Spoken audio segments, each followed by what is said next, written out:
Kalau semuanya di sini itu to make money alias to trade, ya kita lihatnya zero sum dong, bukan dilihatnya positif.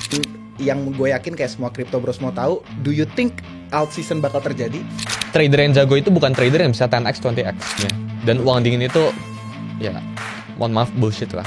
Karena nggak ada istilah orang kehilangan uang itu biasa aja.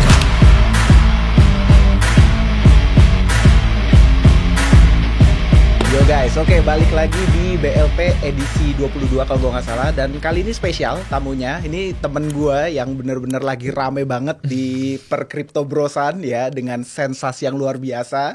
Yaitu udah langsung aja lah, Suli bro. Halo. Gimana kabar men? Baik. Sehat bro? Sehat. Aman semua ya? Aman. Mental sehat semua? Aman, semuanya aman. Nggak ada masalah ya? Nggak ada lah. Jadi gila, ini gue tertarik banget, dari dulu udah pengen ngobrol sama dia, terus pas lagi rame banget sekarang ini seru banget sih. Nah mungkin kita kayaknya nggak terlalu bahas itu ya, karena udah clear sebenarnya ya. Like iya nggak sih? Like gue jujur nggak tahu ya dari perspektif teman-teman yang dengerin kan lagi rame kan Bitcoin Zero Sum Game gitu ya. Bener-bener semua lagi ngebahas Crypto Bros, non Crypto Bros juga banyak yang ikutan gitu. Dan kayak I think ya, coba deh bro, lu coba bantu jelasin, karena gak tau ya, gue soalnya nonton konten lu yang itu, yang kontroversial itu sampai habis, dan I don't think ada yang salah sih. Tapi iya gak sih? Gimana menurut lu? Iya, I think Oke, ini... gue tanya gini sebelumnya ya, Bitcoin Zero Sum Game gak menurut lo? In investing and trading wise, it's zero sum. Investing? Ya. Investing spot itu zero sum. Oke. Ya. Oke, terus tapi non zero sumnya di mana? Non zero sumnya di teknologi sama adoption ya. Jadi kalau kita lihat itu sebagai store of value, it's not zero sum. Kalau kita lihat itu sebagai teknologi, adopsi, blockchain dan sebagainya, itu bukan zero sum. Karena jumlah usernya makin banyak gitu. Oke, really? Gini, kalau kita bilang kayak, oke, gue mau coba challenge lu dulu di sini. Kalau investing in spot, kalau perps futures, gue 100% sure itu zero sum lah. Yeah. Tapi like owning Bitcoin for like maybe gue nggak tahu long time frame ya, misalnya 4, 5 tahun, 6 tahun atau bahkan lebih gitu. Is it still zero sum for you? Karena pada akhirnya ketika lu jual, misalnya lu mau realize profitnya dan lu jual, pada akhirnya menurut lu harus offset dari kerugian orang lain gitu. Oh iya dong. Jadi let's say kita buy Bitcoin di 10.000, terus kita pengen sell di 100.000. Itu jadi perjalanan Bitcoin dari 10.000 ke 100.000 itu butuh orang yang rugi di perjalanan itu. Jadi kita secara nggak langsung kita juga makanin orang yang baru. Jadi let's say ya, Bitcoin itu cara hitungnya itu kayak gimana? Total market cap-nya, yaitu kan 21 juta token-nya, atau supply sekarangnya itu dikali sama price-nya sekarang. Itu dapat total uangnya. Fresh. Jadi kalau Bitcoin mau naik, harus ada fresh fiat in yang masuk. Betul. Kalau nggak ada fresh fiat in ini bakal muter-muter atau bahkan justru turun. Betul. Ya. Betul. Di saat let's say ya mau naik. Jadi argumennya kan di luar sana, investor dan sebagainya itu nggak ada yang rugi, positive sum. Karena di saat ada yang mau jual, ada investor baru mau masuk, ini kan pakai fresh fiat money yang baru gitu. Jadi hitungannya itu bukan positive sum justru, kalau kayak gitu lihatnya. Tapi kalau aku nggak sure ini agak clear atau enggak ya. Tapi Gak apa-apa, feel free bro, feel free. Gue di sini nggak lu di sini bebas berpendapat asli.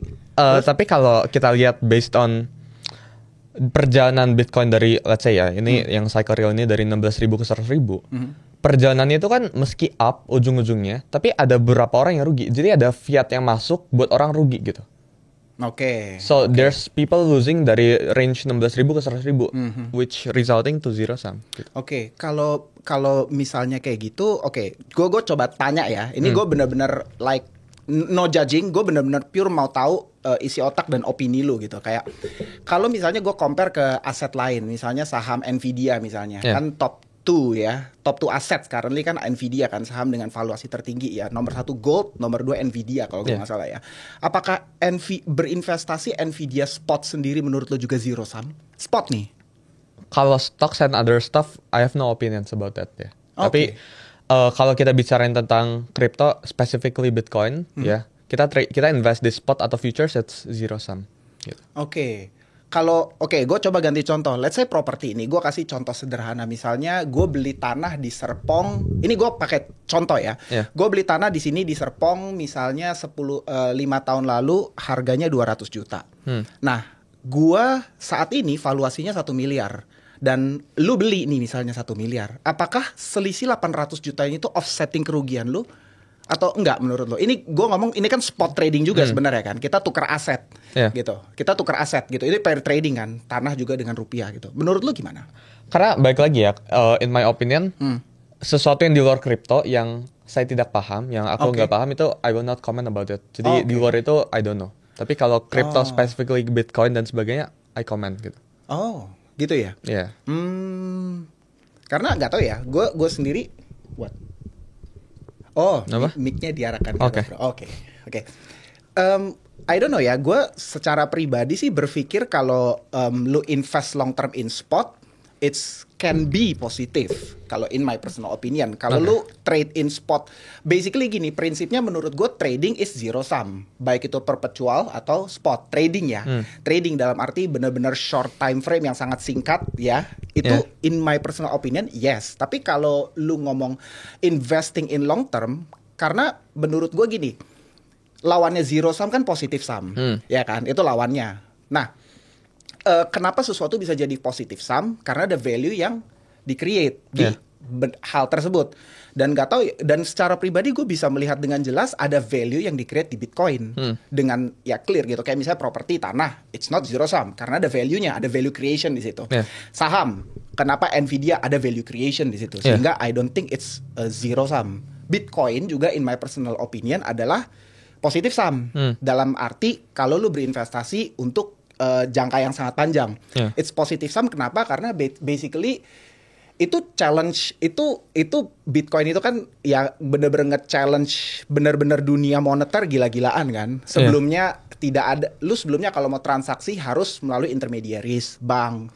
Baru pertama kali ada Bitcoin lu bisa transaksi peer to peer secara langsung dimanapun lu, borderless, siapapun bisa pakai, umur berapapun, suku siapapun, di negara manapun, lu nggak punya KTP, lu bahkan ekstrimnya, even lu kriminal sekalipun, lu bisa pakai itu gitu loh. Like it's value yang di bring ke market gitu. I think ya menurut gue ya. Gitu. I see it kayak gini ya. Oke. Kalau bicarain fiat dan sebagainya, jadi fiat currency alias global liquidity is always going up ya, karena kredit ya, shadow banking dari insurance dan sebagainya itu terus going up. Dan kita bisa lihat perspektifnya itu berarti semakin tinggi global liquidity, fiat ini bakal melemah. Jadi ada perpindahan monetary energy. Ini I've been talking about zero sum itu kayak udah 2 jam ya di podcast dan sebagainya. Jadi udah bosan nih sebenarnya. Ini udah kemana aja lu sebelum ini? Overpost udah kan. Ke Leon ya, Terusnya yang belum di-upload Tom MC. Yang behind the business. Jadi Oke. Ya. Oh iya itu gue agree lah, global liquidity tentang itu ya. Jadi overall broad view-nya itu zero sum sebenarnya kalau dilihat. Karena orang tuh masuk ke Bitcoin itu ya kita percaya nggak percaya, kecuali kita orang Argentina, itu mereka bukan main store of value, mereka pengen profit, mereka mau tradingin. Kayak orang-orang di luar sana, bahkan ini yang nonton, ini sekarang bukan lagi pengen menjaga nilai kekayaan, tapi pengen makin kaya, pengen di tradingin Bitcoin-nya. Aku yakin ini pas top cycle, pas peak cycle, buang. Seandainya mereka tahu top price-nya berapa, pasti dibuang. Jadi kayak people here, orang-orang sini itu bukan buat revolusi blockchain dan sebagainya. People here are semuanya itu to make money gitu. Jadi kalau semuanya di sini itu to make money alias to trade, ya kita lihatnya zero sum dong, bukan dilihatnya positif gitu. Tapi kalau kita di Argentina, terus kita beneran punya currency yang devaluasi, terus yang monetary debasement yang gila-gilaan, itu gila banget. Yang currency kita di base gila, ya itu boleh lihat sebagai store of value dan itu positif sum, bisa kayak gitu. Cuma kan kita di sini trading gitu. Kita bukan lagi invest, kita bukan lagi pengen jadi ini sebagai store of value. Gitu. Pada akhirnya apapun menurut lo akan dikembaliin lagi ke fiat. Ya, gitu kan orang bilang tergantung perspektifnya. Ya kan kita trading di perspektif ini. Kayak misal orang bilang kan ada 2 perspektif kan. Misal ini langit kan biru kan. Terus saya tahu kalau hujan kan bisa grey kan. Aku kan nggak bilang langit itu biru, tapi kalau lagi hujan langitnya bakalan berubah jadi grey. Karena aku nggak bilang kayak gitu. Langit itu biru. Itu kan emang perspektif biasanya. Sama kayak misal ini. In this case, Bitcoin ini, I say Bitcoin is zero sum. tapi kalau ini positif sum, tapi kalau ini maka positif sum, I don't say like that gitu. Karena yang kita lakuin, yang aku pribadi take action, ya Bitcoin itu zero sum based on what I do gitu. Dan based on apapun yang teman-teman lakuin di sana, misal trading di exchange luar atau trading di CHEX ini, terusnya di buy sell zero sum dong hasilnya. Gitu. Jadi we see it like that gitu. Tergantung kita take actionnya apa, dan majority take action itu sebagai Bitcoin itu zero sum. Bukan positive voice technology, dan mungkin ada sebagian kecilnya mungkin ada. Kecil, ya. Tapi sebagian besarnya enggak. Ya, gitu. Ya, kalau sebagian besar enggak, dan pada akhirnya kalau lu bilang kayak semua orang yang tahu secara presisi kapan topnya dan topnya di harga berapa, definitely akan buang gitu segala macam. Ya oke, itu akan menjadi ya pada akhirnya offsetting lagi kan dari kerugian orang lain. Oke. Gua ngerti maksud lu. Gua ngerti. Oke, kalau gitu since lu udah bahas di mana ya udah lah ya, kita close aja ya. Dan pada akhirnya gua ngerti poin lu gitu. Tapi lu masih still owning Bitcoin for now? Masih. Portfolio lu sekarang, gue mau tahu dong kayak currently gimana bro alokasi lu sekarang? Sekarang ini kan by the way kita syuting ini di tanggal berapa nih? 11 Juli pas Bitcoin baru aja ATH. Ya 116.000 something gitu. Oke, kondisi lu gimana sekarang Porto? Dari 100% net worth, 85 itu kurang lebih ya, 85-nya ada di crypto. Oh ya? Sisanya tuh di bonds ada. Itu buat safety lah. Terusnya watch, luxury watch juga ada. 85%-nya dari 85 itu, 60-nya itu ada di Bitcoin. Sisanya alts. Oke. Alts-nya lu apa aja mainnya? Hype boleh ada. tahu nggak? Hype, terusnya allocation kecil-kecil ada lah. Oke. Ya, tapi jadi hype itu majority lumayan besar. Oh, jadi 60% Bitcoin tapi altcoin lu majority di hype. Iya. Oh, gitu. Other than that yang besar lagi apa lagi? Top 3-nya lah. Hype? Ethereum baru allocate kemarin di 2.300-an baru allocate. Oh, nice. Iya. Tapi can change ya. Itu bisa ada spare cash lah sekarang. Oh, oke. Dan masih ada stables juga ya? Ada. Oh, lu main jam juga sekarang? Apa? Main invest di jam juga? Iya dong, pasti. Di lompat-lompat sana sini lah. Oh gitu? Iya. Tapi jam lu untuk beli long atau trade? Atau buat dipakai kadang atau buat for fun sih. Karena I realize belakang ini ternyata aku suka jam. Jadi gitu? Di invest lah. Gila, gue lagi tertarik sebetulnya. Gue lagi ngeliatnya, tapi dari kemarin gue keluar negeri, gue ke Singapura, ke Malai, gue masuk toko-toko gitu. Terus even di airport, gue masuk toko-toko. Tapi belum ada gue execute, karena kayak, ngapain ya gitu. Gue masih belum tahu sih reason gue punya. Lu main apa aja jamnya? Gue mau tahu dong. Belakang ini udah ada 3 ya. Oke. Brand apa aja yang lu main? Rolex, Patek, sama ini GLC kan, yang lagi pakai sekarang. Iya. Oke. Kedepannya mau nambah lah. Jadi rencananya ini tuh buat store of value lah, buat kita sekedar punya aset aja. Apakah ini bakal naik? Gini, invest in watches itu kayak invest in USD sih basically. Karena kan semuanya di-convert ke USD. Kalau pakai app Chrono 24 itu kan. Jadi I see it like investing in USD. Apakah returnnya akan tinggi? Enggak pastinya. Tapi buat menjaga nilai kekayaan itu oke lah. Gitu. Oh gitu ya. Sekaligus ya untung pakai lah. Iya, lu bisa pakai gitu kan. Tapi gue mau tahu dong, do you think it's a good time to buy watch? Oh iya dong, pasti. Ada namanya Rolex Market Index. Iya, gue tahu itu. Iya, jadi di saat Bitcoin atau crypto udah nge-peak ya, Rolex Market itu punya interest yang tinggi. Jadi after Bitcoin kalau nggak salah 2001 ya, Bitcoin itu 60.000. Beberapa bulan setelah itu Rolex Market langsung naik nge-peak gitu. Jadi mungkin bisa dilihat kayak gitu ya. Sekarang tuh masih nggak nowhere near the top kayak 2021 kemarin. Tapi ada indeksnya. Oh, menarik. Lu baru beli jam kapan, Bro? Awal tahun ini ya. Oh gitu. Pas mau trimming profit baru banget dong. Iya. Oh gitu. Karena first luxury watch lu apa, Bro? Kalau boleh tahu. Patek. Sumpah lu langsung Patek. Iya, Patek sama GLC, langsung 2 itu. Serius? Iya. Patek apa Nautilus? Enggak, Aquanaut. Iya. Oh gitu. Yang sorry, bukan Patek. Rolex. Gue pertamanya Rolex. Rolex apa dulu? Daytona. Submariner. Iya, Submarine with date ya. Submarine. Iya. Oke. Submarine yang with date. Yang 2022 itu. Gue lagi dari kemarin pengen beli itu, date jazz atau day date. Gue udah lihat-lihat, pengen bungkus, tapi kayak bini gue juga udah bolehin, udah kasih ACC, udah beli aja gitu. Tapi kayak gak tau ya, masih mikir-mikir gitu kayak, tar dulu deh gue keluar lagi. Tapi gimana bro, menurut lo it's a good time ya to buy ya? Ya nggak harus buat profit lah itu. Iya. Tapi at least in value appreciation menurut lu it's a good time. It's a good time now ya. It's a good time. Lu kalau watch gitu time frame lu berapa lama, Bro? I don't know ya, karena belum ada yang di sell sih sama sekali sih. Jadi purely buat belum ada rencana juga ya, masih enjoy pakainya gitu ya. Benefitnya apa sih kalau gua boleh tahu? Is it like gua nggak tahu kan banyak orang bilang kan kayak luxury watch is investment dalam sisi price karena memang harganya eventually bisa naik ya, dan juga investment dalam sisi personal branding and career gitu. Itu benar gimana? Ada setujunya lah, kayak kalau ketemu orang dan sebagainya itu ada poinnya gitu. Cuma is it boost your confidence, bro? enggak juga sih, tetap biasa dari aja. internal sih. Ya. Oke, Jadi enggak ngaruh lah, mau pakai jam tangan atau enggak, confidence enggak ngaruh. Nggak ngaruh. Nggak ngaruh. Oke. Tapi kalau misalnya untuk career segala macam, lu ngerasa lebih dipandang atau apa? Ada nggak sih yang lu ngerasain selama 6 bulan ini? Sama lah, kayak misal kita punya badan bagus itu kan kayak kita punya badan yang berotot dan sebagainya itu kan nunjukin secara nggak langsung subconsciously kalau kita itu hard worker kan, kita itu orang yang kerja keras. Benar, gitu. Makanya sama lah kayak misal pakai jam tangan dan sebagainya gitu. Jadi bedanya jam tangan kan aksesoris, kalau body kan beneran ini kan. Jadi bisa dilihatnya kayak gitu sih. Oke. Wah, ini gara-gara ketemu lu nih kayak gue mau bungkus. Ntar gue kabarin lu kalau gue udah jadi bungkus. Dari kemarin belum gue bungkus. Bro, gini.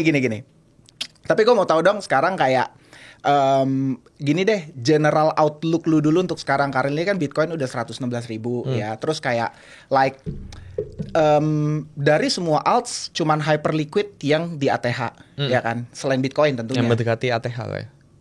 Udah ATH, bro. Hype-nya sekarang udah ATH. Belum, deng. Terakhir 44 ya waktu itu ya, sempat 44 something, sekarang 43,5-an gitu ya. Udah sangat close to ATH dan kayak gue quite confident bakal breakout dalam waktu dekat lah. Setuju. Quite confident gitu. Tapi kalau yang lainnya kan like masih underwater banget kan dari previous ATH-nya. Outlook lu sekarang gimana, bro, kalau untuk crypto market? Is it like akan berakhirkah di Q4 ini atau gimana? Let me know. Per hari ini I think Oke. ini kayak jadi dukun berarti ya. Silakan, feel free. 2026 kuartal tengah lah. Jadi Juli Sumpah. 2026 it's the peak di sana. Sumpah lu. Ya, in my opinion di situ. Kenapa? Enggak, gue juga setuju. Gue udah gue nggak tahu ada yang nonton nggak di TikTok. Gue udah bikin dari Januari soalnya. Gue udah bikin dari Januari. Januari awal ini aku bilangnya 2026 akhir. 2026 awal itu peak ya. Tapi setelah ini dia adjust lagi ke tengah. Ke tengah. Jadi bakalan change lah. Iya. Reasonnya apa kalau gue boleh tahu dari perspektif lo? Karena pertama ngikutin dari kita lihat dari The Fed itu bakalan projection rate cut tahun ini tuh 2 kali doang dari Bloomberg Economics kemarin. Dari sisi interest rate-nya itu potensial sampai pertengahan 2026 itu baru could be a floor dari pertengahan sana gitu. Itu satu. Terusnya dari sisi I think overall general macro wise itu worknya di sana sih, kayak 2026 pertengahan itu emang based on seasonality juga dapat di situ. Every data inline-nya di situ sih, in my opinion sih. Dan semua kalau dihitungin based on bar cycles dan sebagainya, meski in my opinion gak bisa terlalu dipakai, cuma kalau dipakai pertengahan dapatnya. Jadi 2026 tengah lah. Oh iya, lu pakai bar cycles based on TA itu? Iya, dihitung barnya. Oh, meski I think it's not really relevant, tapi mendukung lah datanya gitu. I see. Gue kan lu tau lah maksudnya memprediksi cycle top itu kan teorinya sangat banyak ya. Setuju. Sangat banyak, like mana yang works lu nggak akan tahu. Ya, jadi kayak 100 tools buat prediksi cycle top, ada yang bilang bulan ini cycle top, ada yang bilang bulan depan cycle top. Ada yang bilang bulan ini. Serius? Ya misal kan. Oh iya. Dari ratusan. Terlalu banyak soalnya. Iya, jadi terlalu banyak. Ada yang bilang 2 bulan lagi cycle top. Jadi nggak ada yang valid ya. Jadi tergantung. Itu opinion sih. Opinion, iya. Salah satunya yang yang suka gue ikutin tuh 48 months, lu tau kan, kayak Fourier cycle theory 48 months. Jadi kayak kira-kira 36-nya itu maybe kan biasanya kan 36 top kan. Habis itu downtrend 12 bulan. Baru 48 itu marks the end of cycle, reset lagi jadi 1. Itu kan teori si Bob Lucas kan. Kalau lu tau gak sih Bob Lucas, tau kan? Pernah dengar. Iya, itu teori dia yang kayak dia salah satu yang sangat populer dan cukup banyak followers lah. Dan menurut gue dia gue suka ngikutin dia karena dia nggak emosional. Gue tuh suka ngikutin trader atau investor yang tidak emosional, yang kepalanya sangat dingin, dan kalau ngomong tuh kayak flat, kayaknya tuh bosenin. Tapi menurut gue orang-orang kayak gitu yang bisa beat the market karena nggak emosional. Once lu terlalu hit up, terlalu emosional, biasanya gue nggak bakal dengerin lu. Nah itu kan dia bilang kalau berdasarkan teori dia 36-nya itu mestinya between Oktober atau November, around that lah. Habis itu akan downtrend 12 bulan. Is it going to be different this time? You think so? Again ya, in my opinion it doesn't. In my opinion it doesn't matter sih. Kita mau tahu peaknya kapan, it doesn't matter pertama. Jadi kalau misal ya kita semua bilang atau kita berpendapat kalau 2026 quarter 2 ini peaknya, let's say ya. Misal Juli 2026 itu peaknya dari market crypto. So what gitu? Emang teman-teman bisa ngapain? Exit di Julinya pasnya? Gak make sense gitu. Jadi belum tentu kan di Julinya maksudnya udah ngedam atau Julinya itu less pump ya. Jadi orang nggak tahu kapan harus exit ya. Jadi in my opinion, tahu kapan peaknya itu doesn't really matter sih. Yang penting kita trend follow aja, kita ikutin. Once something turns red atau something yang nunjukin oh ini waktunya buat exit, dan kita exit. Kita nggak perlu simply tahu menjadi sok-sok menjadi dukun, oh segini itu peaknya, kita bakalan exit di waktu segini, kita bakalan exit di bulan ini, it doesn't matter gitu in my opinion. Setuju sih. Pada akhirnya kan gue juga berkali-kali bilang kayak apa yang gue bilang bisa aja salah dan bisa aja berubah gitu, tergantung trennya kan. Kalau tiba-tiba smart money pada buang ya buang aja. Gitu, nggak harus necessarily kayak di sana gitu, ngerti kan maksud gue? Ya gue ngerti. So lu kalau in terms of your crypto investment, lu still in ya? Still in ya? Belum ada plan untuk exit ya? Belum ada sama sekali ya. Like lu 85% still in. Masih, iya. Oke. Lu mostly spot atau futures? Spot. Mostly spot. Futuresnya sangat kecil sih sekarang sih. Jadi in and out itu kira-kira nggak ada persenannya sih ya. Kadang cash yang available-nya dipakai buat futures saja. Jadi cuma kayak gitu sekarang. Oh, gitu ya. Iya. Oke. Terus lu ada kayak selain trading lu biasa ada kayak do anything else gak sih, kayak farming or something gitu enggak ya? Dulu iya, sekarang enggak. Saya capek banget. Nyarinya tuh capek banget, semuanya tuh nyampe nggak worth it lah. For my time and energy nggak worth it buat sekarang. Jadi nggak ngelakuin kayak gitu. I see. Iya. Tapi gini bro, kalau misalnya gue jadi lupa mau ngomong apa. Oke, itu yang pertama nih ya. Yang kedua, pertanyaan yang gue yakin kayak semua crypto bros mau tahu, do you think alt season bakal terjadi? Iya dong, jadi dong. Oke. Jadi aku rasa ya, emang kita di PHP-in dari 2004 awal sih. Kayak everyone in Twitter, everyone basically itu bilang alt season gitu. Tapi kayak nggak ada real boom-nya gitu. Tapi selama ini kita belum lihat tanda kutip banana zone-nya dari crypto market tuh belum ada. Jadi in my opinion bakal ada lagi banana zone-nya? Pasti masih ada, pasti. Ya nggak pasti ya, nggak 99,9 lah. Oke, still ada peluang still untuk ada. itu. Still ada. Yeah. Dan kalau misalnya alt season itu terjadi, menurut lu mana yang bakal capture? Nah, orang kan bilang yang kali ini selected alt season doang kan. Ya. Yang kali ini udah ada 36 juta token dan sebagainya. Ya, benar. Sekarang semua orang bisa bikin token. I agree di some part of that. Tapi 2021 tuh kurang lebih juga kayak gitu. Narasinya tuh 2021 tuh juga bilang ini tokennya udah terlalu banyak, liquidity cuma segini, mirip-mirip. Jadi in my opinion perlu dilihat nanti ya. Jadi kita nggak tahu sekarang itu kayak gimana. Cuma I agree kalau some part of it, kalau alt season kali ini tuh selected tuh sih. Jadi kayak nggak bakalan semuanya rally itu enggak gitu. Oh, nggak semuanya rally ya, selected ya. Dan kalau lu boleh lu bisa pilih beberapa jagoan lu, salah satunya hype ya yang penting ada di portfolio. I don't allocate kemana-mana lagi sih. Iya. Lu kayak memes gitu udah nggak tertarik. Ada once hype ini all time high, terus ya everything gets to euphoric, ini hype-nya bahkan di switch ke ekosistem ya. Jadi cara mainnya emang selalu kayak gitu sih. Dan aku berusaha cari portfolio return yang sesignifikan mungkin tanpa harus pindah-pindah switch sana sini sih. Jadi buat sekarang belum banyak switch allocation kemana, ke koin mana belum ada gitu. Menarik. Wah gila, keren. Tapi gini so, gue ini satu hal yang gue pengen banget tahu dari lu sebetulnya, kayak lu udah trading berapa lama bro? Dari 2020 ya. 20? Iya. Anjir, lu umur berapa waktu itu? 14. Sekarang berapa sih bro? Sekarang 19. Anjir, lu 19 jalan 20 atau 19 tahun ini. Ini udah 19. Lu ulang tahun kapan? Beberapa hari yang lalu sih. Seminggu lalu lah. Hari yang lalu. Anjir, gue gak tahu lagi. Jadi lu ini udah 19, berarti jalan 20. Iya. Anjir, sakit lu, gila men. Gue 19 tahun masih ngapain men? Masih kerjaan MLM gue. Tapi gue mau tau dong Sul, like 5 tahun terakhir ya dalam trading journey lu, what was the most amount of money yang lu pernah made in single year?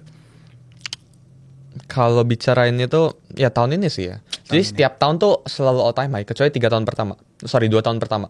2 tahun pertama tuh unprofitable, minus dua-duanya. Tapi 3 tahun setelah itu it's profit. Profitnya tuh jauh, ya. Oke. Dan gitu. The best performing lu this year? This year. Kayak tahun ini kan baru aja Trump kan. Januari Februari itu kan 7 figures ke atas. Itu baru dapetin satu plane-nya kan. Jadi ada banyak lah plane-nya selain dari itu. Jadi dari Trump sendiri? Dari Trump, iya. Aku lempar bisa dihitung sendiri mungkin ya. Aku lempar $25,000 nggak salah. If I'm not wrong, masih ada walletnya. Oh, pas itu 25K under $1 Trump ya. serius, Ya, pas jadi- baru banget launch dong. Iya, jadi di 0,47 lah, sekitar segitu lah. Oh, jam 9 pagi banget tuh. Iya, iya. Itu Anjir. cerita lucunya, gue Oke. lagi pengen beli Rolex. Oke. Jadi harus bangun pagi-pagi. Karena kalau nggak ada special occasion, gue nggak bakal bangun pagi. Oke. Biasanya bangunnya jam 11, jam 12. Oke. Nah kalau bangunnya jam 11, jam 12, pasti telat dapet RAM-nya. Oke. Tapi in this case, gara-gara pengen ketemu orangnya pagi, orangnya jajannya pagi, ya udah bangunnya pagi. Dan cek, buka laptop, PC pas itu, terus kayak lihat, ini kenapa terus social ada RAM gitu. Jadi langsung di-allocate semua, soalnya langsung tembak gitu. Jadi ceritanya kayak gitu awalnya. Anjir. Makanya Rolex aku sekarang ini Lu udah pernah ada cerita di sejarah. tempat lain sebelumnya? Enggak. Tapi Serius? ke orang-orang terdekat ada. Sumpah. Iya, jadi pas lagi beli Rolexnya kan Trumpnya sambil rally kan. Aku Iya, kayak holy shit ini. Anjing gila banget, sumpah. Iya. Jadi kayak 25K itu sekitar berapa sol berarti? 100 sol lebih kan? I forgot ya, soal exactnya berapa. Tapi pas itu di Trojan walletku, aku nggak pegang sol sama sekali. Jadi aku nge-sell beneran semuanya kayak lagi profit atau enggak, I sell it all, terus saya pindahin ke Trump semua. Karena nggak sempet mindahinnya tuh lama Iya, gitu. iya, Jadi tetap dapetnya cuma 25,000. Padahal bisa lebih harusnya. gitu. Anjir, serius. Jadi 25.000 lu all in Trump, lu exit di berapa, bro? Average exitnya tuh 45. Fuck, Iya. anjir. 45x, oh berarti 1 mil lebih langsung ya? 1 mil lebih. One trade. One trade itu 2 hari 3 hari lah dapetnya. Anjir, congrats man. Iya Gokil. gitu lah. Anjir. Itu bener-bener highest profitable trade lu ya, ever? Atau The, ada yang lebih the fastest ya. fastest The ya? fastest and the highest, iya. Oke, dalam satu trade ya? Iya. In a single trade. Tapi bodohnya setelah itu, jadi setelah Trump coin keluar, terus saya Melania dan Barron dan sebagainya, Iya. langsung kan muncul Trump Tree Family kan, Ya, di mana-mana kan. Nah itu agak stupid sih. I spend like 100K lebih buat ngedijen ke Milan. anak-anaknya Trump gitu semuanya. Jadi ada rugi lah setelah itu. Itu Oke. 100K rugi dari situ gitu. Oke. Jadi backstory-nya setelah Trump overconfidence terusnya jadi rugi. Ya, nggak sebesar profit ya sih. Iya, Profitnya tetap banyak. Cuma setelah itu ada loss-nya. sifat overconfidence ya. Karena Iya, iya. uang kaget kan. Iyalah. Gitu. Iya. Wah anjir, gila men, congrats men. Gokil, gue baru tahu loh. Iya, Lu kayak nggak- gitu. Soalnya lu kayak belum pernah cerita di mana-mana ya. Gokil. Berarti itu ya, yang like the most amount of money yang lu pernah made dalam Yeah, the single trade fastest ya? gitu, yeah. Fastest single trade itu ya. Oke, tapi kalau dalam perjalanan lu, oke, 2020 setahun 2024 sama 2025 pertengahan ini, PNL lu lebih tinggi mana? Lebih tinggi tahun ini. Jauh. Oh, baru pertengahan tahun ini udah lebih tinggi dibanding tahun 2024. Iya, jauh. Nice. Gokil men. Anjir, gue jarang sih ada anak-anak, maksudnya ada anak seumur lu, tapi kayak bener-bener being very excellent in trading, lu ngonten juga, dan gila sih. Gue nggak heran sih lu udah main jam segala macem kayak, like anjir bro, kalau gitu sekarang money is not your problem anymore, lu ngapain bro?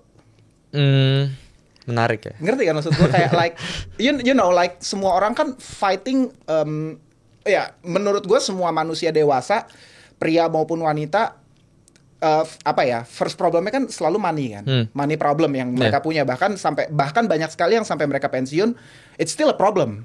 Iya kan? Bahkan sampai mereka tua it's still a problem dan diwariskan bahkan ke anaknya gitu.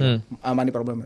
Like since lu udah bukan problem lagi, so gimana bro? I don't know ya, karena selama ini 5 tahun belakang I just do what I like gitu. Kayak financial market itu emang Emang lu suka? Emang suka aja ngelakuin di ranah sana gitu. Jadi nggak merasa terpressure gitu buat kayak uang itu high score lah gitu. Jadi kayak it's just keren a score, aja ya. gitu. Iya. It's just kayak lu ikut ujian itu nilainya. Selama baseline-nya itu di atas itu, let's say aku tentuin baseline X gitu. Jadi selama yang nggak di bawah itu I'm fine gitu. Aku tetap ngerasa kayak gitu. Oh, berarti kayak like I don't know, gini rata-rata kan kalau kita lihat CT-CT gitu ya atau rata-rata impian semua orang, mereka mau achieve net worth lu untuk bisa ya you know chill santai gitu. Lu shifting ke sana nggak atau lu tetap stay in market lock in? Enggak sih, karena Enggak ya? interesting ya menurutku orang-orang yang trying to achieve yang setelah hit X net worth, terus mereka bakalan pensiun, itu justru nggak bakalan achieve itu. Tapi justru orang-orang yang grinding gila-gilaan itu bakalan achieve itu secara nggak langsung gitu. Jadi tanpa mereka mikirin mau achieve itu ya. Jadi in my opinion, goal saya itu matters sih. Kayak mereka mau mikirin mereka pengen achieve apa itu matters. Gue setuju. Tapi nggak ada arah kesan sih. Gitu Nggak ada arah kayak mau pensiun ke Bali gitu, nggak gitu, nggak ada. Tapi gue setuju sih sama lu karena kayak ini nggak tahu ya, gue juga soalnya gue dulu gitu dan gue ngerasa kayak itu salah deh gitu karena sebenarnya itu justru mengungkap kalau lu tuh malas gitu loh, dan biasanya orang malas tuh nggak akan achieve anything gitu. Iya, justru kayak dikasih goal itu nggak ini sih, nggak bagus. Once gue switch itu berubah semua gitu loh, berubah semua. Ya benar sih. Anjir bro, gila bro, kayak nggak banyak anjir anak maksudnya anak muda di umur lu udah achieve net worth sekian dan bahkan lu bisa happily retire sampai tua gitu. Bisa banget kan? Bisa. But ya udah, apa yang maksudnya gue nggak ngerti sih, kayak apa yang kayak masih excites lu sekarang ya still market aja udah. Iya, market sama trying to build legacy lah dari kecil sini, tapi still figuring out lah. Oke. Gitu. What kind of legacy yang lu mau coba? Pengen punya impact ya. Jadi sekarang lagi pengen build cult community, jadi komunitas yang Trade with Sully itu. Iya, jadi pengen buat komunitas yang like minded lah dari situ lah. Jadi punya orang-orang yang, karena in my opinion sekarang the problem yang most people yang punya uang itu facing itu mereka nggak punya sumber daya manusia yang terlalu banyak, yang kompeten gitu. Dan in my opinion I need circle yang punya, yang apa ya, aku bisa discuss sama mereka tanpa fear of apa-apa. Jadi punya orang, let's say ya, aku punya orang di airdrop jago satu gitu, aku punya orang di siapa jago. Jadi I need one circle yang nge-full bisa lihat 360 derajat gitu di financial market. I need that gitu. Sekarang lagi pengen nge-build ke arah sana. Kan itu hitungannya legacy. Gitu. Itu yang benar-benar itu ya. Oke. Menarik. Oke, kalau gitu gini, kayak ini apa ya? Lu tau lah kalau gue nggak tahu nih, ini mungkin satu hal yang gue pengen tanya ke lu juga gitu. Tapi sebelum itu udah topik lain lagi, nanti larinya jauh lagi. Jadi biggest win lu kan this year ya. Tadi lu bilang biggest trade win in trade lu Trump. Tapi gue mau tau dong, kayak over this 5 years kalau biggest loss lu tuh apa? Sama hari ini, tahun ini juga sih. Oh iya? Tahun ini. Apa tuh? Itu kena consecutive loss pas lagi trade kan. Pas lagi trading. Pas Spot tuh atau futures by the way? Futures. Jadi realize loss-nya. Realize loss. Ya, kalau yang unrealized pasti ya double digit M kan. Yang unrealized itu ya lumayan lah, hampir 10 lah. Hampir 10. Itu kena tahun ini. Hampir tahun ini. Hampir, iya. Unrealized. Iya, setelah insiden Trump ya. Jadi setelah jackpot Trump, ya it happens gitu. Ini trading futures ya. I see. So about 600k something ya? Iya, sekitar segitu lah. Sekitar segitu. Ya, soalnya lu trade futures jadi bisa apa aja ya. Iya. Dan orang kan pertanyakan ngedox wallet dan sebagainya kan. Nah, itu interesting take sih in my opinion ya.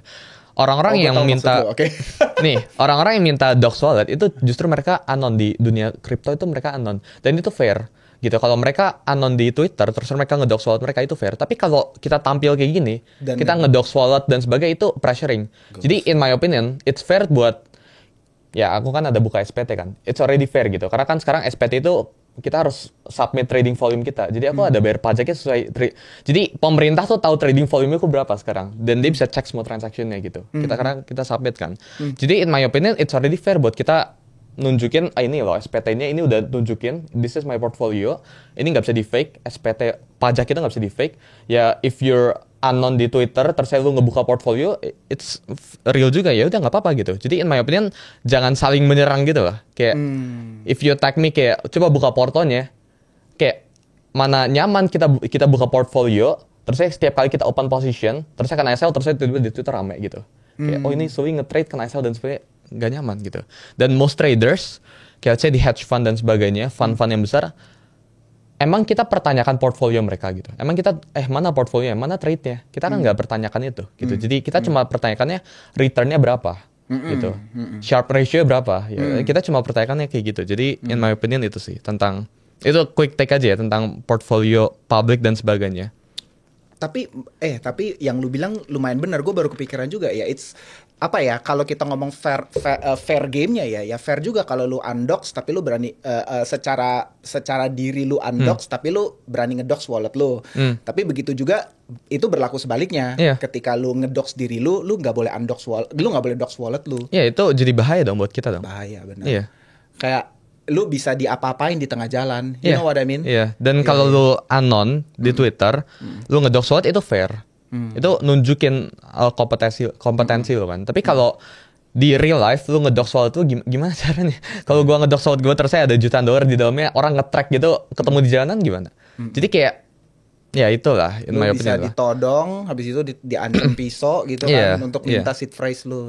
Cuma apakah gua ada portfolio? Ada kok. Itu SPT itu portfolio gitu. Itu sesuatu yang nggak bisa di-deny sih portfolio. Itu bisa jadi salah satu bentuknya. Iya. Tapi gue setuju loh teman-teman, kayak gue bener-bener gue bener-bener gak tau ya, berkali-kali bilang ke teman-teman deket gue kayak kalau lu emang ngedox diri lu ngonten, emang sebisa mungkin kayak lu jangan show off anjir. Bahaya, apalagi crypto bros ya. Makanya kayak gue jujur paling anti pamerin PNL, pamerin Porto, tapi emang wallet gue ke-track. Gue tahu ada beberapa orang yang nge-trackin wallet gue tahu, dan ya udah kalau lu berhasil nge-track wallet gue dan lu ketemu sih ya nggak masalah. Tapi gue nggak pernah secara explicitly mengakui atau bahkan tag wallet itu pakai nama gue. Gue paling anti sih. Karena itu bahaya menurut gue. Iya, dan sebenarnya nunjukin PNL it's no problem ya. Cuma kalau wallet kita di track one by one, kayak setiap kali kita ngelakuin transaction, oh ini Sully lagi geraknya kayak gini, mana nyaman sih orang kayak gitu. It's becoming a pressure juga. Iya, kan? Personally aku nggak nyaman ya kalau misal semua followers aku jadi tahu setiap kali mau take position tuh, oh Sully lagi long Bitcoin, stop loss di sini, kayak nggak nyaman. Oke. Iya. Tapi fair. Gue ngerti poin lu, dan menurut gue it's fair point. It's fair point lah. Dan traders pun pasti sepakat kalau kita di dox walletnya terusnya kita setiap kali open position, misal long atau short apapun itu, kayak semua orang jadi tahu position kita secara terbuka gitu, nggak bakal nyaman sih. Semua traders ya, in my opinion pasti kayak gitu pendapatnya. Ada lah orang-orang yang memang kayak berani ngedox dirinya, dan ada nggak sih sampai ngebuka walletnya? Kayaknya enggak ya. Jarang banget ya. Ya preferensi masing-masing. Cuman kayak ya sudahlah. Oke. Tapi kayak oke kalau gitu gue mungkin lanjut ngedalamin itu dikit. Kalau misalnya dibilang kayak yang tadi gue ngerti maksud lo. Like kalau lu jago ya lu harus tunjukin di on chain gitu ya. Kalau nggak atau let's say gini. Oke, mungkin kan itu kan juga datang dari seseorang yang sangat legendary lah ya. Setuju. Yang without any means to disrespect ya, tentu kita ya, without any means to disrespect, kita kan boleh agree to disagree. Tapi kalau kayak menurut lo apakah in general crypto trading class itu scam? Nah itu. Oke. Itu interesting ya. Oke. Tergantung kita lihat scam itu apa, definisi scam itu apa. Oke. Apa definisi scam? Ditipu sih. Ditipu dalam arti oke, ini definisi gue ya. Definisi scam itu adalah menurut gue kalau gue ditipu dalam arti kayak di luar consent gue. Itu harus di ranah itu, di luar consent gue, di luar keinginan gue, dan gue ditipu. Kalau soal value, misalnya gap dalam value, I don't think it's a scam. Oke. Karena semua orang di luar sana make classes kok. Kita ngomongin, mungkin teman-teman pakai indicator ya. Bollinger Band tau gak? Dia ada kelasnya loh. Apakah dia scammer gitu kan, itu pertama. Dia kan ada buat kelas trading. Kan dia buat indikatornya juga apakah dia scammer gitu. Jadi kalau dia point out semua crypto trading kelas itu scam, ya aku nggak membela diri, it's opinion lagi ya. Benar, opinion. Tapi dengan bilang kayak gitu, apakah dia juga secara nggak langsung bilang si Bollinger Band, si indicator yang legendary itu kita pakai itu scam gitu? Orang-orang Bloomberg yang aku tahu, mereka ada buat kelas loh. Di luar sana kemarin aku ketemu orang di Dubai pas lagi di token. Dia nunjukin secara langsung PNL-nya setiap hari 8 figures up down-nya. Tapi dia ada tetap buka kelas, apakah dia scam gitu? Kayak it depends gitu. Definisi scam itu apa? I don't know gitu. Cuma kalau bicarain 99% kayak trading gurus yang ada di IG, terus yang reels kayak lempar-lempar uang, ya itu scam gitu. Jadi depends sih ya, depends definisinya apa. Depends. Ya. Tapi kayak menurut lu apakah gue nggak tahu. Lu setahu gue kan lu nggak kuliah sekarang kan? Kuliah. Tahun ini kuliah. Sumpah? Iya. Lu akhirnya kuliah? Iya. Kemana bro? Di UPH. Oh, ambil apa? AI. Oh, tahu ya. Lu serius kuliah AI? Kuliah. Ngapain lagi lu kuliah? Gue soalnya gue ingat tahun lalu kita ketemu dan lu bilang lu nggak mau kuliah kan? Iya, Jadi perubahan akhirnya lah. lu Berubah postpone pikiran. aja ya Iya. kita kuliahnya. Serius? Iya. Mau ambil AI? Iya. Ngapain bro? Risetnya nanti lah, di belakang lah. Belakang lah ya. Oke, tapi gini. Oke, berarti kan sekarang lu lagi tidak menempuh pendidikan formal kan? Lu ikut juga gak sih kayak kelas-kelas atau course atau education di luar sana, di luar pendidikan formal ya? Ada banyak. Ada kan? Banyak. Apa aja contoh salah satu yang lu bisa point out? Yang terkenal aja lah ya. Oke. Karena yang ini bukan education, ini community class gitu sih ya. Community class. Tahu Andrew Tate kah? Tahu dong. Dia ada buat kelas War Room namanya. tahu. Aku Oh, ada ikut. join. Iya. 120 juta per tahun itu. $8,000 kan sih Iya. gua. Iya. Oh, lu join? Iya, kita ada disuruh sign NDA di sana dan sebagainya, itu interesting sih. Isinya tuh menarik sekali. NDA? Gitu. Apa NDA-nya? Non disclosure. Jadi kita nggak boleh sebarin informasi di dalam, kalau nggak kena fine $5 juta itu ada di Wah, anjir. dua room. Terus saya misal yang finance yang sekarang lagi populer, Real Vision, aku ada nontonin semuanya Real dari Vision. Raw Paul dan sebagainya. Itu ada. Oke. Kemarin lagi searching tentang Ray Dalio punya kelas, itu ada juga. Books juga belakangan ini lagi explore. Jadi lumayan banyak lah, referensi lumayan banyak. Oh, lu masih benar-benar telan edukasi banyak banget ya? Masih. Oke, kalau gue boleh tahu, lu boleh nggak sih sebutin kayak dari semua courses atau kelas apapun itu yang lu pernah ikutin, yang paling bagus mana, Bro? Bagusnya itu impactful buat kita maksudnya. Ya, menurut lu kayak, wah, gue dapat banyak banget knowledge, daging, or anything lah, yang maksudnya kan value bisa beda-beda ya. Bisa aja kayak bagus menurut orang adalah oke, sharing trading gue cuan, oke, ini paling bagus. Tapi ada juga yang dalam sisi knowledge gitu. Bebas. In my opinion semuanya itu punya impact yang Beda-beda. sama sih. Jadi gak bisa dipukul rata. Dan Kalau boleh point out satu yang paling berkesan buat lu? Anjir, war room aja. apa nih? Ini topiknya apa? Kalau courses atau kelas yang paling bagus buat lu sekarang apa? Gak ada sih, gak ada yang specifically paling bagus, gak ada. Makanya I agree kalau gini, balik lagi ke yang tadi ya, crypto trading kelas itu scam. I agree some part of that. Karena gini, gak ada jalan holy grail gitu. Sama kayak misal ya kita kuliah. Apakah itu menjamin kita dapat kerjaan? Kan enggak. Berarti scam dong gitu. Kan nggak gitu juga kan kita bilangnya. Tapi kan itu meningkatkan probabilitas kita buat mendapatkan pekerjaan atau sukses kan. Betul. Jadi kita sekolah, kita kuliah, apakah menjamin kita buat sukses? Apakah menjamin kita buat punya karir yang bagus ke depannya? Enggak. Meskipun kita udah bayar, enggak loh gitu. Tapi apakah meningkatkan probabilitas kita buat mendapatkan itu? Iya. Buat sukses iya gitu. Sama kayak kita join trading class di luar sana ya. Apakah pasti setelah ikut ini langsung sukses? Apakah itu menjadi holy grail rumusnya? Kan enggak. Sampai sekarang enggak pernah ada loh. Orang yang experience pun itu nggak pernah buka kelas terusnya orang join langsung bisa sukses, itu nggak pernah ada. Tapi apakah itu meningkatkan probabilitas seseorang buat kalau join mereka misalnya awalnya chance of success-nya 60%. Terusnya dengan join itu naik 10% jadi 70 gitu. Apakah itu meningkatkan? Iya gitu. Jadi in my opinion nggak ada yang certain, nggak ada yang pasti. Cuma dengan semakin banyak reference atau semakin baik course yang kita ambil, odds kita buat sukses itu semakin tinggi. Dan apakah kalau orang melihat definisinya scam, join terusnya nggak sukses itu langsung scam, nggak bisa kayak gitu dong. Nggak bisa gitu. Kalau gitu ikut sekolah dari awal TK, SD, SMP, SMA itu prosesnya selama itu kita bayar miliaran, ya ratusan juta mungkin ya. Ratusan juta. Bisa miliaran lah, tergantung. Terusnya apa yang kita dapat dari itu? Kenapa sekolah nggak dibilang scam juga gitu? Kan sekolah nggak scam, kuliah kan nggak scam gitu. Jadi Gue setuju. nggak menjamin buat sukses, tapi meningkatkan probabilitas kita buat sukses Gue gitu. setuju. Dengan join banyak kelas gitu. Pada akhirnya gue juga selalu berpendapat kayak itu tergantung orangnya. Setuju. Kayak like satu kelas ada 40 orang, tapi ada yang ranking 1, ada yang ranking 40. Ngerti kan? Tergantung lu di mana gitu loh, ngerti kan? Kalau emang lu males, lu males-malesan, lu nggak mau belajar ya lu ranking 40 udah gitu, that's it. Tapi kalau emang lu rajin ya lu bisa ranking 1 gitu. Dan apakah ranking 1 juga yang menjamin lu berhasil? Ya nggak juga. Setuju. Balik-balik tergantung orangnya ketika di real world lu bisa hadepin atau enggak, iya kan? Iya, tapi meningkatkan probabilitasnya buat sukses gitu. Kalau kita giat di dalam itu, odds kita buat sukses lebih tinggi. Sama lah, misal crypto trading class, emang kalau misalnya ada 100 orang yang join, terusnya harus 100-100-nya langsung jadi trader gitu. Nggak boleh ada yang kecewa. Kayak bisnis gitu. Kita bicarain bisnis, apakah bisa 100% pelanggan yang datang ke kita itu satisfied kan? Enggak.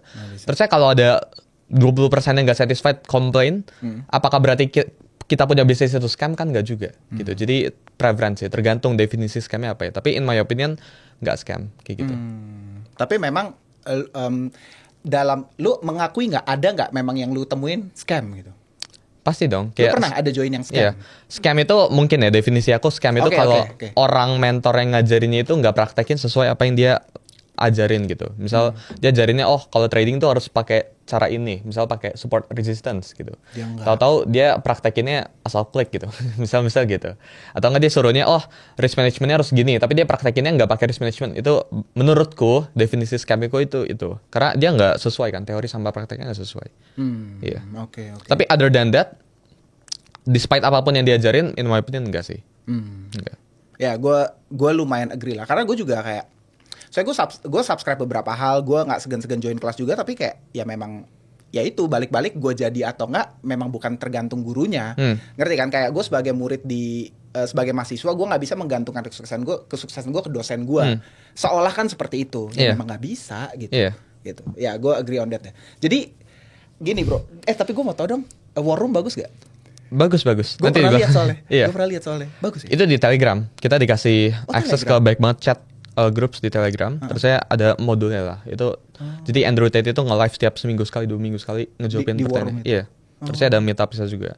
Tapi minusnya tuh kita udah bayar, terus saya di belakang tuh di upsell lagi. Jadi fun fact ya, kita mau join event itu bayar 30 juta, 40 juta satu event. Sebenarnya buat charity. Jadi misal mereka setiap beberapa hari tuh ada event offline. Oh di Dubai. Kadang Dubai, kadang Bali, kadang apa itu bisa diikutin gitu. Oke. Dan pernah ikut lo offline-nya? Enggak pernah. Enggak pernah. Setiap kali kita mau ikut harus bayar lagi. Jadi ada yang paling murah tuh segitu range-nya, 50 jutaan lah, sekitar segitu.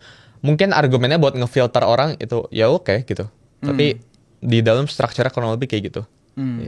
Oke. Bro, gue tertarik nih sama kayak cara berpikir lu, cara pandang lu sekarang gitu. Kayak like gue bener-bener penasaran sih, kayak di usia lu sekarang like ada nggak sih cara berpikir lu yang berubah ketika sebelum lu 7 fix sama setelah 7 fix? Apa yang berubah? Sebelum 7 fix itu lebih mau berhemat, semua itu mau hemat. Tapi setelah itu mikirnya udah nggak usah hemat. Bukan nggak usah hemat terus hedon ya, tapi nggak usah dibatasin spending kita gitu. Jadi nggak usah kayak kita mau misal contoh ekstrim ya. Aku nggak ngelakuin ini, tapi ini contoh ekstrim. Gak apa-apa. Misal ada makanan 100.000, aduh mahal banget ini 100.000 udah dihemat ya. Sekarang nggak kayak gitu. Dulu di bawah 7 fix masih ya under 10M lah ya.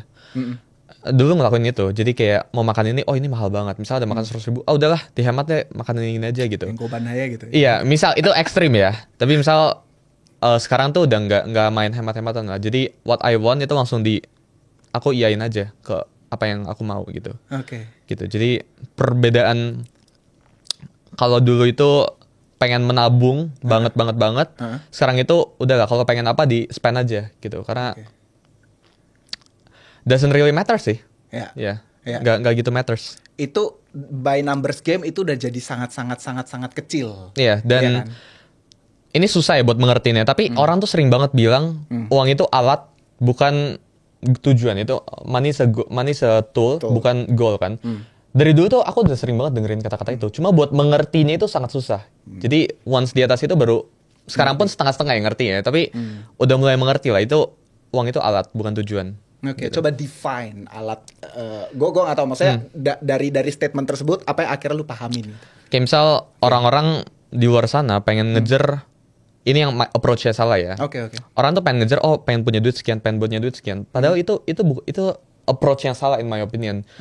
Uang itu jangan dikejar, tapi semakin banyak kita lihatnya sebagai energi lah. Kayak misal kalau aku punya 200.000 di situ ada orang, terus aku minta dia tahun-tahun nyampuin.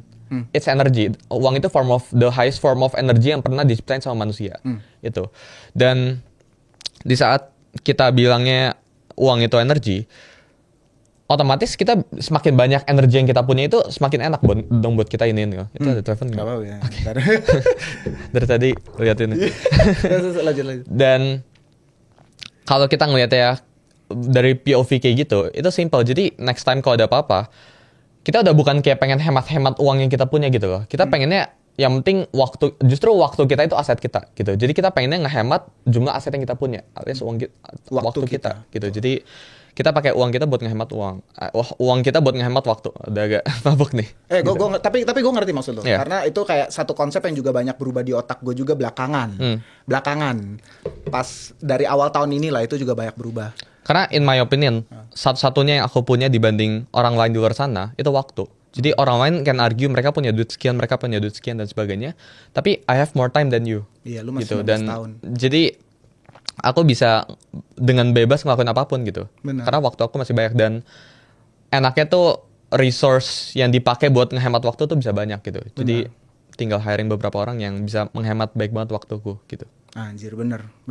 Meski masih umur segini, I already think of this sih. Jadi orang-orang di luar sana mungkin baru realize ini kayak pas mungkin mereka udah tua dan sebagainya itu mungkin baru realize pas itu. Cuma in my opinion setelah aku ketemu beberapa orang ini konklusinya. Yeah. Ini sesuatu gue mau nanya dong kayak lu hit net worth lu sekarang itu sesuatu yang sudah lu prediksi kah dari sejak tahun lalu? Enggak. Atau it's just happen ya? It happens saja. It happens I aja. go with the flow aja karena tiba-tiba lu lihat jir gitu ya.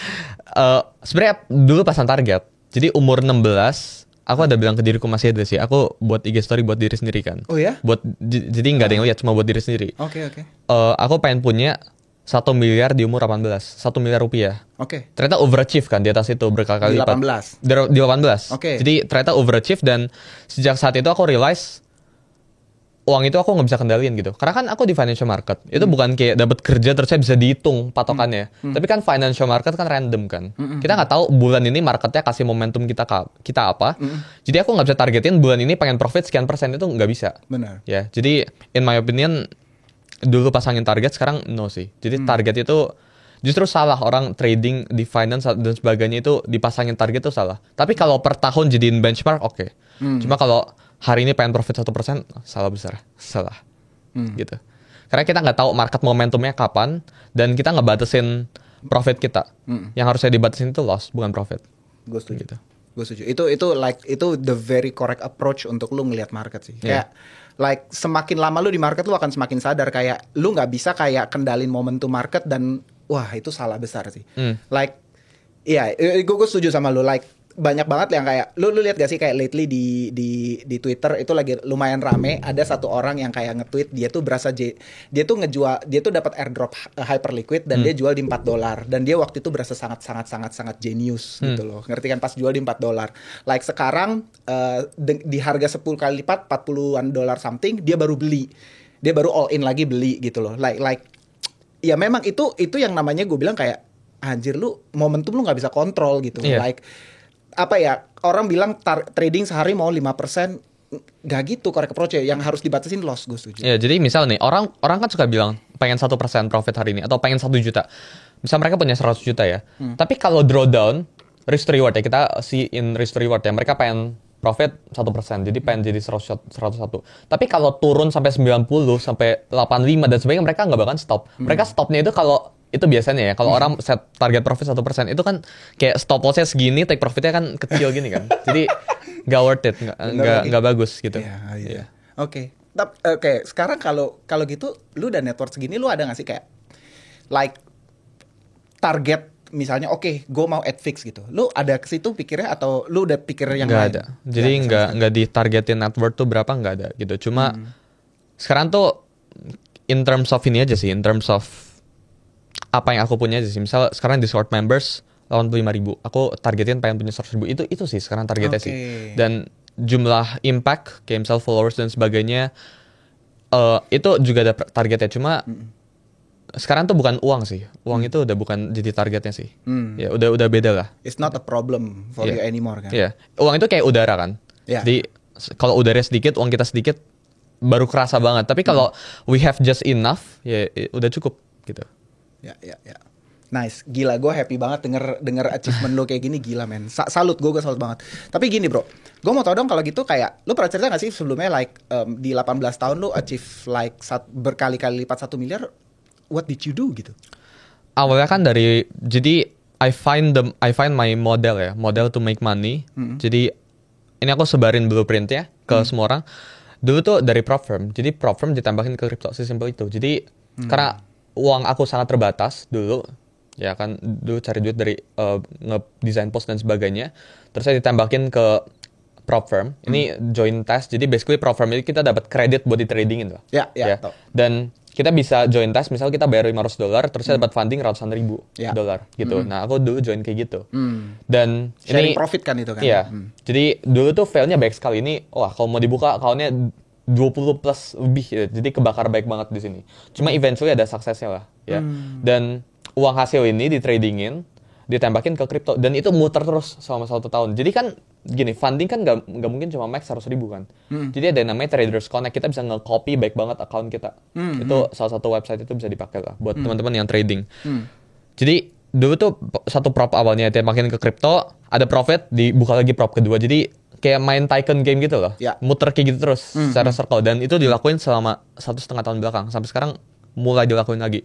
Sekarang lu lakuin lagi? Masih ada. Serius? Dan kali ini skalanya pengen lebih besar pakai tim gitu. Karena dulu kan sendiri. Dulu sendiri, sekarang pengen skalanya lebih besar pakai tim. Tapi lu bener-bener make it like first 1 miliar lu tuh dari itu berarti? 1 miliar dari situ, iya, prop firm. Jadi prop firm itu the biggest win lah. Terus saya di crypto itu kena multiply lah, wealth dari situ. Jadi muter-muter kayak gitu terus. Sekarang cara make money kayak gitu. Oke. Pertanyaan gue gini, ini menarik. Do you think itu cara yang bisa diikutin semua orang atau enggak? Buat yang modalnya sedikit dan merasa mereka itu profitable bisa.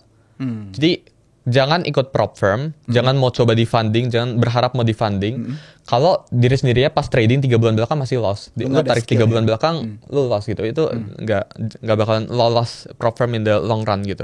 So itu hanya untuk profitable traders lah. Iya, ya. dan baru lu loncat ke sana. Iya, profitable traders yang modalnya masih minim. Kan orang suka beralasan.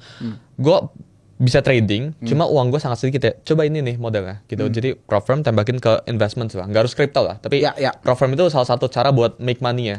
Gitu. Jadi dari sini tembakin kripto kena multiply kan. 2023, 2024 itu marketnya lumayan lah in my favor gitu.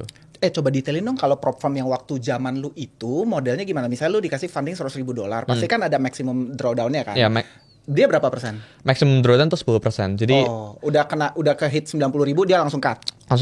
Iya, dan profit share itu 70-80% tergantung. Serius, jadi 70%. Fun fact ya, kita ada website namanya Payout Junction, itu buat ngecek semua prop firm yang available, yang top lah, yang udah ngasih payout banyak. Pas tuh hampir AUM-nya itu 8fix aku. Jadi hampir ya dari semua gabungan ini gitu. Jadi ada yang bayar, salah satunya Fiverr itu 300.000 AUM-nya di situ. Terusnya dari itu pasti belum rame sih, tapi FTMO, tapi udah kena ban ya. Di situ sempat lolos juga, jadi banyak sekali sih. Terus yang nge-scam, mungkin teman-teman yang tahu The Funded Trader itu kan kabur, itu dulu fundingnya besar di situ. Jadi banyak lah funding gitu. Anjir bro, sorry, itu lu umur 18? 17-18, itu pakai punya KTP ortu. Iya kan? Iya. Jadi ada beberapa yang di disqualified karena jadi kalau kita udah nge-scale terlalu banyak, mereka tuh mau interview kita. Jadi orders kita mau dimasukin ke e-book mungkin ya. Dari perspektif aku. Jadi mereka pengen tahu strateginya kayak gimana. Cuma pada saat itu ya mamaku yang interview, jadi atas nama aku ya ke ban. Itu beberapa kali lah kayak gitu. Di saat umur 18 baru bisa pakai aku sendiri gitu. Jadi kalau ada interview aman gitu. Tapi ini dilakuin secara tertutup kan, ini nggak publicly gitu. Dan sebenarnya bisa diekspor aja sih, itu trading history bisa diekspor semua gitu. Biggest win lu di prop firm waktu itu berapa bro? Ya itu M ya, double digit M itu nyampe lah. Double digit M? Overall ya, kumulatif ya. Kumulatif. Terus sambil di compound bersih di luar profit sharing lo? Ya itu di profit sharing dapetnya segitu, kurang lebih. Wow, profit sharing dapetnya like 2 digit M? 2 digit M. Gila lo, itu umur 18? Iya, sekitar umur 2024 lah. Itu 2024 prosesnya segitu. Terusnya sambil di compound di crypto. Gila sih. Iya. Lu sih gila sih, hebat sih lu. Salut. Gitu lah. Lu gila sih. Wah gila sih, gue speechless sih. Lu sih gila sih, bener-bener. Gak heran lu jadi banget sih dan waduh gila. Dan itu momentumnya semuanya inline. Pas tuh aku tradingnya kan gold. Gold itu all time high. Dia tuh rally setahun belakang tuh. Jadi enak tradingnya. Buat yang ngerti trading pasti enak banget, itu satu arah geraknya. Simple lah, kita tinggal long only bias. Ikutin marketnya, follow the trend. Itu gampang banget. Dulu gampang banget. Sekarang kalau ditanya apakah sekarang bisa nge-mimic pattern kayak dulu, nggak bakal bisa. Berubah lagi ya. Iya. Patternnya nggak segampang dulu lagi gitu. Gila men. Wah gila. Gini. Oke. Ini mungkin let's say gua nggak tahu ya. Gua consider yang kayak memahami ilmu trading dan kayak profitable traders itu kan sedikit banget ya. Iya nggak sih? Maksudnya gua nggak tahu dari teman-teman yang dengerin kayak lu coba cek diri sendiri lah 3 bulan terakhir lu trading untung atau enggak gitu. Kalau nggak untung ya jangan coba-coba lah. Otherwise lu cuma nge-burning money aja kan untuk kayak ujiannya kan, untuk kayak ikut tesnya. Tapi pertanyaan gua gini. Kalau misalnya lu non profitable traders ya. Kalau dari lu apa yang menurut lu menarik, lu harus lakuin ini? Kita harus lebih mengenal diri kita sendiri ya. Kalau trading itu bukan tentang technical analysis, bukan tentang apapun itu, tapi kita mengenal diri kita atau enggak gitu. Pada saat kita lagi pengen jadi gini, trader yang jago itu bukan trader yang bisa 10x, 20x. Itu biasa aja. Dunia trading tuh banyak sekali orang yang bisa 10x, 20x, ada yang bisa ribuan persen, itu biasa aja. Ubah sekian jadi sekian itu biasa aja. Karena udah banyak sekali orang yang bisa lakuin kayak gitu. Cuma yang jago itu apa? Ya, orang yang jago itu di saat semua orang drawdown, di saat marketnya lagi hancur, dia bisa nahan gitu. Jadi itu baru jago gitu. Misal semua orang lagi kebakaran, tapi dia bisa eventually manage to tahan emosi dia, terus saya buat position dia eventually berkurang lossnya atau nahan lossnya, membatasi loss, ya bahasanya membatasi loss ya. Trader yang jago itu orang yang bisa membatasi loss, bukan yang bisa profit ribuan persen, itu biasa. Di luar sana tuh banyak sekali orang yang bisa profit ribuan persen, tapi yang profit ribuan persen sekali kebakar habis gitu. Jadi kalau mereka bisa jagain drawdown mereka, itu baru jago. Ya, gitu. Karena skill setnya beda untuk mencari dan mempertahankan. Ya, setuju. Itu skill itu gue bener-bener kayak itu yang gue bener-bener kayak mungkin banyak yang nggak paham kali ya. Mencari uang dan mempertahankan uang itu butuh skill set yang berbeda. Setuju. Baik dalam trading ataupun lu kerja in real life gitu ya. Itu skill setnya beda. Iya. Iya kan? Iya. Oke. Terus nggak gini. Oke, yang gue mau tanya tuh kalau di luar trading, menurut lu apa bro? Karena gue yakin kayak teman-teman mungkin nggak trading gitu. Lu apa? Apanya? Kalau misalnya let's say opportunity di luar sana, lu ada yang lihat nggak? Atau memang kayak cuman kayak no gue cuman taunya trading gitu? Oh ini interesting ya. Buat yang non finance berarti. Ya. Sekarang tuh eranya lagi era Clippers lah ya. Oh ya. I mean teman-teman bisa manfaatin sih. Itu it's a big momentum sih sama jadi social, Clippersnya. Yeah, social commerce. Ya, TikTok Shop, affiliate itu I see it as a big thing sih. The next big thing gitu. Beberapa ini ke depan. Jadi ya mungkin teman-teman bisa buat ini secara singkat ya, bikin clipping agency, hire orang, terus saya buatin nge-clip satu orang, apply ke mereka, itu bisa gitu. Jadi in my opinion ya sesuatu yang berbau-bau dengan clipping dan sebagainya, terus ya social commerce kayak TikTok Shop, keranjang kuning itu could be the next big thing sih buat yang non finance ya, yang pengen manfaatin ya. Aku sekarang ada orang yang kayak I put money on them lah buat mereka nge-clip gitu ya. Ya bukan nge-clip ya, mereka explore tentang industri ini. Oh, agency ini. Oh, Yeah. Oke. Gila men, kayak wah, gila sih. Gue lumayan apa ya? Gue benar-benar kagum sama orang-orang kayak lu yang wah gila banget sih. Gue sampai bingung anjir mau nanya apa begitu denger kayak lu kayak di umur 18 udah kayak gitu sih, gila sih. Kayak like unbelievable. Gue soalnya nggak pernah ketemu sih orang kayak lu yang bisa secepat itu ya. Like secepat itu, benar-benar secepat itu gitu. Like I think kayak apa ya, gue bener-bener consider kayak semua orang harus, apalagi yang masih muda ya, lebih banyak untuk ngikutin path lu gitu loh, dibanding kayak gue nggak tahu ya, kayak soalnya kayak sekarang kan Gen Z kan mentalnya ya nggak tahu ya, lu ngerti kan? Gue bukan bermaksud judging atau gimana, tapi it's fact lah gitu loh. Tapi jarang banget gue ketemu yang kayak lu gitu. Tapi gini bro, gue mau tanya dong kayak kalau gitu more on trading tips, technicals gitu ya, kayak gimana lu ngelihat, tadi kan lu bilang lu pernah ngelihat PNL lu drawdown 10M sehari gitu ya. Ya 2 digit M kan. Kena mental gak lu?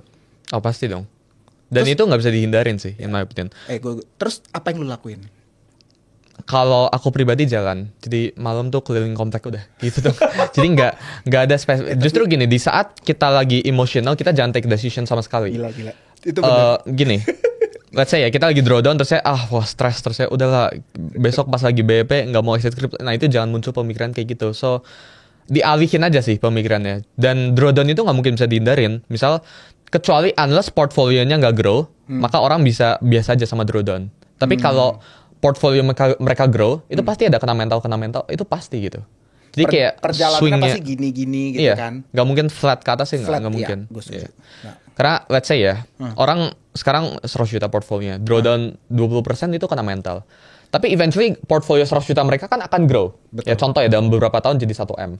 Ini terus saya drawdown 20% it's more gitu. Ya. Itu 2 kali dari portfolio mereka dulu. Betul. Pasti kena mental gitu. Jadi nggak mungkin bisa dihindarin sih. Kena mental dari drawdown atau loss dari trading nggak mungkin bisa dihindarin. Yang bisa dihindarin itu action ya. Jadi kita jangan ngelakuin something stupid lah. Pas lagi kena drawdown kita malah nge-loan duitnya jangan kayak gitu lah. Tapi lu fun fact ya, kayak hal yang lu lakuin itu persis apa yang gue lakuin soalnya. Gue kalau lagi stress, loss ataupun gue apapun ya, gue jalan. Karena it helps ease my mind. Iya. Gitu kayak gue yaudah keliling keluar jalan itu atau dulu gue motoran keliling gitu. Bener-bener keluar motor nggak ada tujuan gitu, cuman keliling-kelilingnya muter-muter. Atau bener-bener jalan kaki. Itu bener-bener helps ease my mind. Gak dengerin apa-apa ya. Gak dengerin podcast, gak dengerin musik apa, cuman jalan aja. Setuju. Itu enak banget gitu. Dan habis itu kayak ya lu lebih clear, lebih plong aja. Karena gue setuju kayak I don't know ya, like Oke, lu setuju atau enggak, tapi kayak in my personal opinion kayak trading itu lebih kayak it's not about indicator, it's not about makro segala macam, tapi beat your own emotion gitu loh. Setuju. Beat your own psychology menurut ya kan kalau kata-kata kerennya kan it's not you versus market kan, it's you versus you gitu. Itu orang-orang sering bilang itu, setuju. Setuju. Gitu ya. Dan nggak ada shortcutnya kan untuk kayak lu bisa. Nggak ada. Kita kayak mau beat, kita sedang di finance itu kan industri nomor 1. Kita pengen jadi trader alias ngerampok tanda kutip duit yang ada di industri nomor 1, tapi kita nggak pengen kerja keras, itu nggak make sense sih. Betul. Kita pengen jadi dokter butuh 4 tahun, kita pengen jadi lawyer harus kuliah dulu butuh berapa puluh tahun. Tapi once kita pengen jadi trader di industri finance nomor 1, kita 6 bulan trading kena stop loss terus, uang belajarnya baru sedikit tanda kutip, terus ya udah loss langsung kena mental stop, itu nggak make sense gitu. Oke. Dan yang lebih nggak make sense menurut gue adalah join kelas berharap langsung jago. Ngerti Iya, maksud gue? setuju. Itu lebih nggak make sense. Bro, come on. Ngerti kan maksud gue? Iya. Kayak lebih nggak make sense. Ya, dan memang ya lu tapi gila sih. Enggak, tapi tetap aja lu gila sih, karena gue ketemu juga ada kenalan gue ya yang trading tuh like puluhan tahun, like 15-an tahun something baru bener-bener eventually sangat-sangat profitable. Tapi ada juga orang gila kayak lu, sorry ya gue bilangnya, orang gila kayak lu yang like 3 tahun pertama udah langsung make puluhan M gitu. Gue penasaran what's the difference sih gitu, kayak I think it's ada faktor akses sih. Kayak orang yang 10 tahun ke atas belum tentu aku lebih jago dari mereka, itu belum tentu. Ya misal aku udah sukses dalam, aku nggak tahu definisi sukses ya, tapi kita patokannya profitable ya.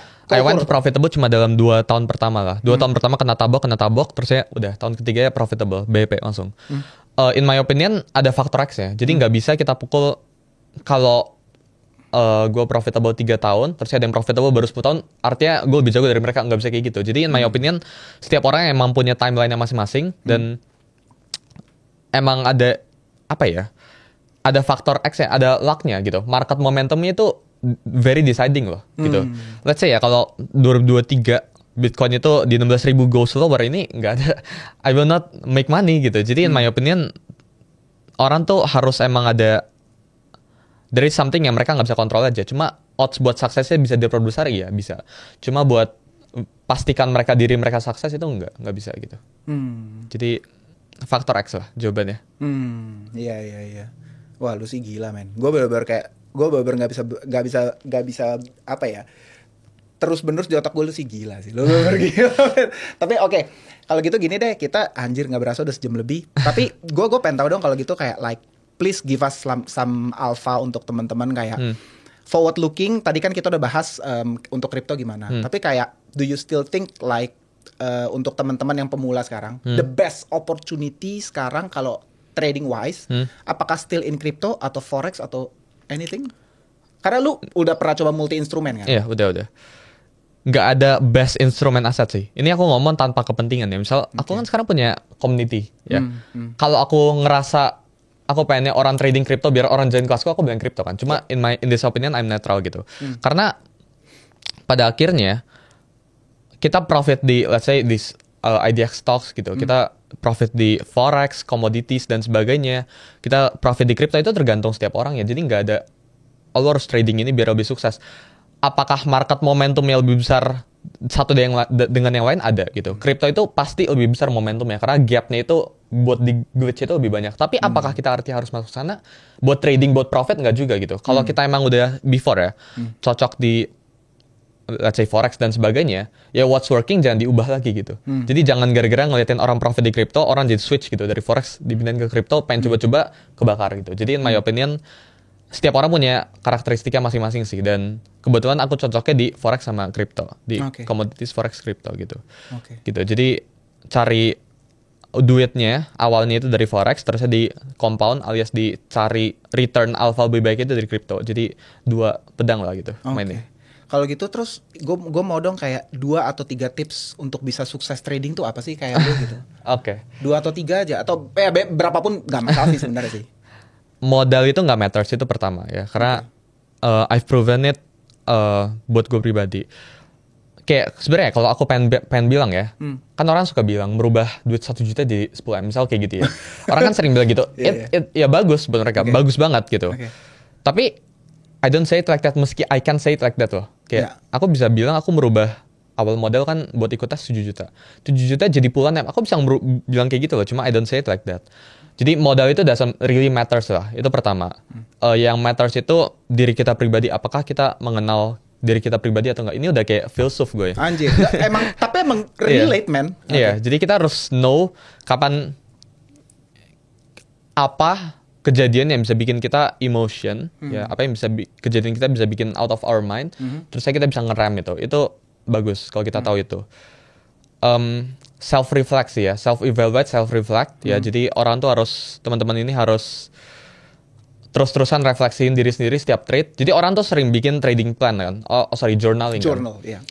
Tapi salahnya orang journaling itu mereka cuma taruh entry price, take profit, stop loss, itu salah besar.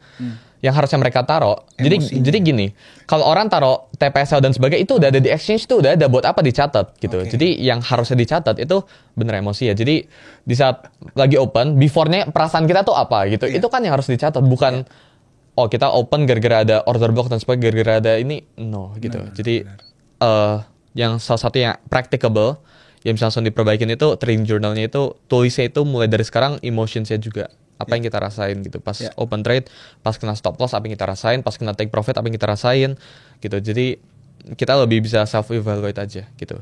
Dan reiteration sih ya, muter-muter gitu terus, dan nggak bisa lah one try success tuh nggak bisa gitu. Jadi we need to fail a lot aja gitu. Dan semakin banyak kita gagal itu semakin deket kita ke sukses gitu aja sih. Ya. Benar, valid. Stop loss itu bukan berarti trader cupu, ya itu juga. Gue setuju. Gue seneng ketika lu bilang kayak tips sukses lu itu adalah ya lebih ke manage emotion, dan kayak ya udah kayak hajar terus, jangan takut gagal gitu loh. Iya. Bukan kayak lu pakai indikator ini itu, anjir nggak ada holy grail pak. Iya. Dan change kan, semuanya berubah. Market dynamic sekali, harus berubah terus, dan lu harus adaptif banget untuk lu terus bisa menang dan ekstrak alfanya. Oke. How about like managing risk gitu? Are you risk taker? Pasti dong. Iya pasti, tapi gini, buat orang-orang di luar sana, pasti semua orang tuh tahu kalau mereka harus risk 1%, 2%, semua orang tahu itu. Tapi kenapa orang nggak bisa ikutin kan? Itu kan pertanyaannya. Kayak udah jadi common question, common knowledge banget.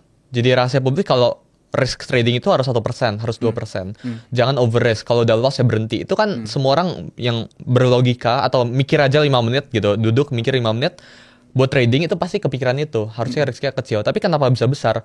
Karena mereka termakan dengan lifestyle-nya. Kayak misal bisnis ya. Kita compare trading sama bisnis. Bisnis itu sangat jarang dipromosin sebagai duit instan. Itu I don't see it like that ya. Di social media tuh jarang banget ada orang tembak pakai money gun terusnya dari Dubai, naik jet ski dan sebagainya, dikit yang ngelakuin itu. Yang sukses dari bisnis, yang pengen promosin bisnis itu sebagai fast money. Cuma kalau trading kan kayak gitu promotionnya. Ya, ini lifestyle, anak muda dan sebagainya, uangnya cepet dan sebagainya. Cuma in my opinion, apakah bisa uang cepet? Bisa. Ya dengan prop firm, system funding, dan di compound di crypto bisa. Cuma apakah artinya pasti cepet dan sebagainya? Enggak gitu. Jadi in my opinion itu sih pertama sih. Ya. Gitu ya. Kayak gue nggak tahu nih kayak like lo tau kan gue tuh belajar salah satunya ya, ini udah lama banget gue belajar prinsip trading itu kayak lu sebetulnya bermain poker. Lo pasti pernah denger lah tentang hal ini. Ini udah lama banget. Gue inget banget waktu itu di Discordnya GCR 2021 akhir atau 2022 awal gitu. Di Discordnya dia pernah share kayak maksudnya kayak trading it's like dia sendiri kan professional poker player kan. It's like sebenarnya playing poker gitu. Like gak ada bedanya ketika kartu lu jelek, odds di tangan lu nggak bagus, fold aja. Tapi ketika odds lu bagus, let's say lu dapat double king, double ace, lu harus all in. Gitu. Dan kalau kalah ya udah. Dan kita harus buat risk to reward kita itu semaksimal mungkin. Let's say in my case, my reward is like unlimited ke atas, tapi risk gue sangat-sangat kecil. Kan prop firm kita nggak pakai uang sendiri kan. Betul. In that case, jadi ya kita harus nyari alpha. Ya kayak main poker. I agree sih, sangat-sangat setuju. Gitu ya. Lu biggest risk yang lu pernah took apa bro? Dan paid off? Masalahnya gini, kalau it eventually flop, itu gagal, I don't lose a lot. Kayak misal dalam trading ini, misal prop firm, kayak seandainya semua ini drawdown, and I eventually lose all the fundings, I don't lose anything in terms of money ya. Aku nggak hilang apa-apa dalam perspektif uang. Jadi I make my risk very small. Kan? Ya aku cuma posisiin diri aku ke tempat yang risk rewardnya in my favor aja gitu. Iya sih. Oh make sense ya. Iya. Itu masih populer nggak sih prop firm gitu? Dan kayak sekarang enggak sih. Sekarang udah nggak gitu ya? Enggak. Pak Oscar kan baru bikin kan? Iya. Tahu kan lu? Iya. Gue kemarin ada ketemu dia ada mention. Oh iya. Iya. Beliau baru bikin kayak. Tapi gue belum tahu sih nanti kapan-kapan gue pengen bisa ngobrol-ngobrol dan tanya juga mengenai itu gitu kayak. Udah nggak gitu populer kan tapi sekarang ya. Karena gue nggak gitu ngelihat banyak yang ngambil jalan itu. Cuma beberapa sih kayaknya kayak si Henry gitu ya. Jadi udah nggak segitunya ya. I mean in terms of industry hype-nya dan sebagainya ya mungkin masih low ya. Cuma apakah masih ada opportunity di sana masih gitu. Dan ya eventually uang dari sini tuh harus dipakai gini. Kalau kita bisa trading di forex dan sebagainya pasti bisa trading di crypto. Cuma tinggal diubah adjust dikit aja stylenya gitu. Cuma apakah harus pindah? Enggak juga gitu. Jadi ya itu sih in my opinion sih. The best model ya per hari ini in my opinion to make money itu di financial market kayak gitu. Buat yang modelnya limited di prop firm tembakin ke financial market ke crypto. Crypto ini new industry, masih bisa grow. Kita tinggal cari sedikit alpha di sini. Kita tinggal allocate portfolio kita sebagus mungkin. Ya mungkin kadang-kadang iseng trading futures. Buat jadi sini diputar. Jadi kayak ya. As I explained lah yang tadi. Keren. Lu punya mentor nggak sih? Over the past 5 years? Oh ada dong. Ada. Tapi nggak ada satu yang paling berpengaruh itu nggak ada gitu. Like biggest lesson, the best lesson yang lu pernah receive from mentor apa bro? Tentang apa nih? In terms of anything. Tentang life, anything. Yang kayak bikin lu jadi kayak sekarang gitu. Harus dispesifikin sih apa ya? Kayak kategorinya lah. Let's say trading. Menarik. Enggak, kalau trading tuh advice diri sendiri, jadi nggak pernah dapat dari luar. Karena cuma ningkatin odds kita buat sukses kan. Jadi nggak pernah terima satu kata-kata holy grail yang dan berubah hidup. Lu mentah-mentah terima nggak pernah kan? Nggak pernah. Jadi kayak self adjusting lagi kan. Iya. Dan semuanya kayak gitu. Mesti gitu. Iya. Makanya sebenarnya yang kita butuh tuh community sih. Kita butuh discussion kan. Jadi kalau kita lebih banyak ngobrol ke sesama traders, kita jadi lebih tahu banyak perspektif, jadi lebih banyak dapat informasi dan sebagainya, jadi meningkatkan probability kita buat sukses. Cuma kalau ditanya advice, harus dipikirin dulu ya. Atau let's say best financial advice yang lu pernah baca atau lu pernah terima dari seseorang, ada yang lu inget gak? Oh itu yang tadi sih, yang ini agak kontroversial ya. Tapi ada dua. Ini dua-duanya terpisah lah. Ya. Beda orang nih? Enggak, maksudnya gapnya agak jauh. Satunya tentang trading, satu tentang personal finance lah. Yang tadi aku ada mention kalau kita punya uang ya jangan menabung. Jadi jangan di save up gila-gilaan, tapi kita belajar buat nge-spend karena uang itu alat bukan tujuan. Itu yang pertama. In my opinion itu cukup life changing karena aku jadi spending kan. Dan orang-orang yang menabung ini bisa agak kontroversial, cuma jangan di-cut terus kecil gitu ya. Orang-orang yang menabung gini, kalau target kita very high, terus kita save up uang yang sangat kecil, it doesn't matter. Jadi kita lebih baik perbesar gap atau income pencarian kita aja. Jadi itu pertama. Jadi in my opinion yang cukup life changing itu jangan ini agak aneh ya, gue bilang jangan menabung gitu. Itu in my opinion it's life changing for me. Tapi gue bisa terusin itu karena gue juga pernah terima itu dari seorang mentor.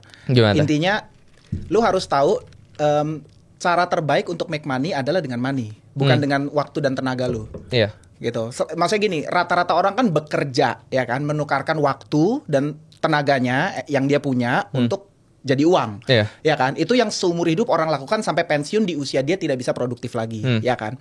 Tapi memang gue setuju sebenarnya yang lu bilang tuh benar, tapi gue sambungin dengan apa yang gue pernah terima, ya sebenarnya yang lu harus tahu cara terbaik untuk make money bukan dengan waktu lu dan tenaga lu, tapi dengan money. Sehingga dia juga aliran yang kayak ketika lu punya uang, cari tahu, spend sebisa mungkin supaya lu bisa make money lagi dari uang yang lu miliki. Iya. Gitu, entah lu bikin bisnis, entah lu trading, entah anything, entah lu investasi ilmu lu gitu lo ke otak lu gitu. Intinya ya uang itu alat, bener. Iya. Gitu, terusin dari yang itu. Iya, kurang lebih Jadi gitu sih. jangan jangan nabung, gak gitu, gak se ekstrim itu ya. Tapi gue ngerti Iya. poin lu. Oke. Iya. Apa lagi terus? Tadi kan lu Oh, bilang ini ada dua. trading related ya. Oke. Tapi sebenarnya ini udah sering dibicarain sih tentang uang dingin, tau gak kok? Oh, Jadi gimana tuh? orang tuh sering di luar sana sering bilang uang dingin. Kalau trading tuh pakai uang dingin. Ya. Pakai uang yang kita siap hilang. Ya. I would argue Hah? kita it's the worst financial advice yang aku pernah dengar. Wow. Jadi kalau Worst. kita gini, kalau kita pakai uang dingin buat trading kita jadi nggak serius. Contohnya misal kalau ada 1 juta, Oke. uang yang nggak siap hilang anggap ya. Ah. Sorry, uang yang siap hilang anggap 10.000 deh. Oke. Jadi kayak kecil banget kan, Iya, iya, iya. 1% gitu. 1%. Terus saya di trading, justru kalau kita pakai uang yang kita siap hilang, kita jadi nggak serius tradingnya. Jadi bercandaan tradingnya dan eventually kita bakalan pertama ngerasain financial market industry itu scam. Ya jadi kita, oh ini gue tradingnya buktinya loss. Either itu pertama atau enggak, kayak judi anggapannya. Top up dikit terus saya tanda kutip top up ya. Deposit dikit, terus saya loss. Jadi marginnya kebesaran, kita jadi depositnya lebih banyak dan sebagainya. Itu salah satu case yang aku sering lihat. Jadi solusinya kayak gimana? Ini kita harus trading pakai uang yang kita nggak siap hilang. Tapi kalau hilang nggak menyusahkan hidup kita, itu very good in my opinion. Jadi misalnya nih kita ada 1 juta. Let's say Kita- 100 juta. Oke. Oh ya 100 juta ya. Oke, lu akan argue berapa persen? Itu tergantung kan setiap Oh, orang. tergantung Tapi misal masing-masing. ya, let's say ya, kalau kita pakai 90 juta contoh ya buat tradingin. Tapi ini uang kita nggak siap hilang ya. Tapi kalau 90 juta ini hilang, besok susah gak? Oh kalau 90 juta ini hilang besok bayar cicil nggak bisa bayar cicilan ya jangan pakai 90 juta, kurangin. Misal jadinya 50 juta. Oh kalau 50 juta ini hilang, apakah ini bakal nyusahin hidup kita? Enggak gitu. Besok masih bisa makan, masih bayar cicilan, masih bisa, semuanya masih bisa gitu. Cuma apakah kita akan kena mental kalau ini hilang? Iya. Kena. Gitu. Jadi harus dipakai uang yang enough, tapi jangan terlalu berlebihan. Itu salah satu advice yang aku lumayan good lah buat diterima lah. Bagus. Jadi yang mau lompat pakai kayak gitu strategi. Jangan pakai uang yang sangat sedikit karena kita jadi take-nya nggak terlalu serius. Tapi kalau terlalu banyak pun nggak terlalu bagus. Jadi harus ada mediumnya. Dan uang dingin itu ya mohon maaf bullshit lah. Karena nggak ada istilah orang kehilangan uang itu biasa aja. Kecuali sangat-sangat kecil. Itu Sangat kecil, iya. benar. Anjir, lu gara-gara ngomong gini gue jadi pengen terusin lagi nih. Nggak apa. Lu tau gak? Ya ini mungkin gue jadi sedikit cerita. Kalau orang nanya gue memang akan keluarin statement bullshit, yaitu lu pakai uang dingin. Kalau untuk giving advice ke orang lain. Iya. Tapi sejujurnya, secara fakta, secara historik yang selalu gue lakukan, gue selalu risk everything.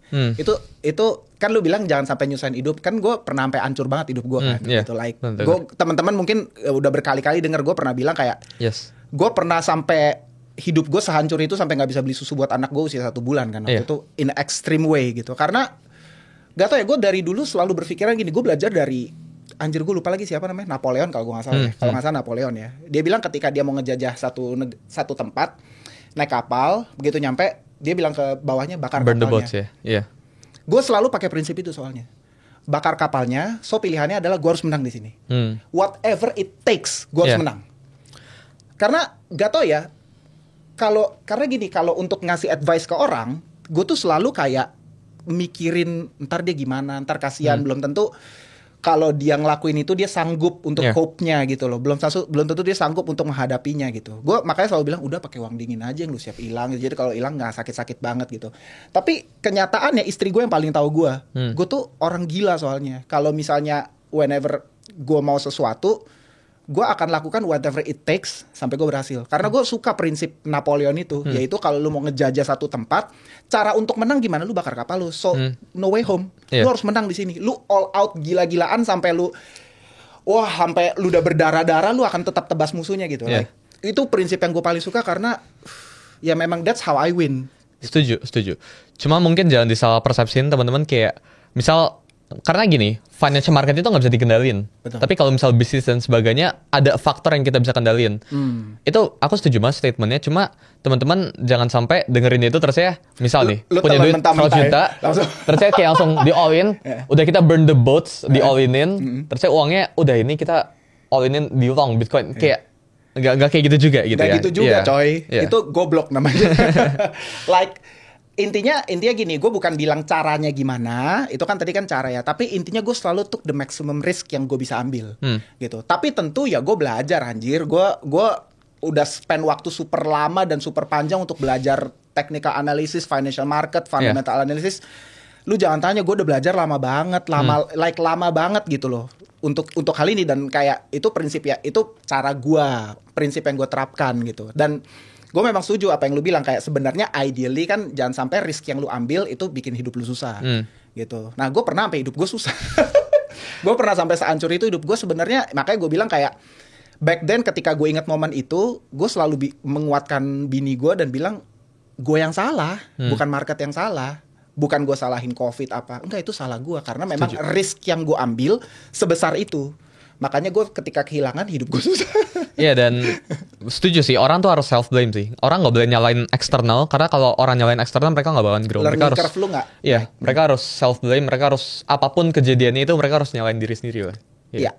Self accountable. Iya. Bener-bener kayak apapun yang lu tindakan lu terlepas analisanya Suli, tapi gue yang ya itu my accountability gitu, tanggung jawab gue gitu.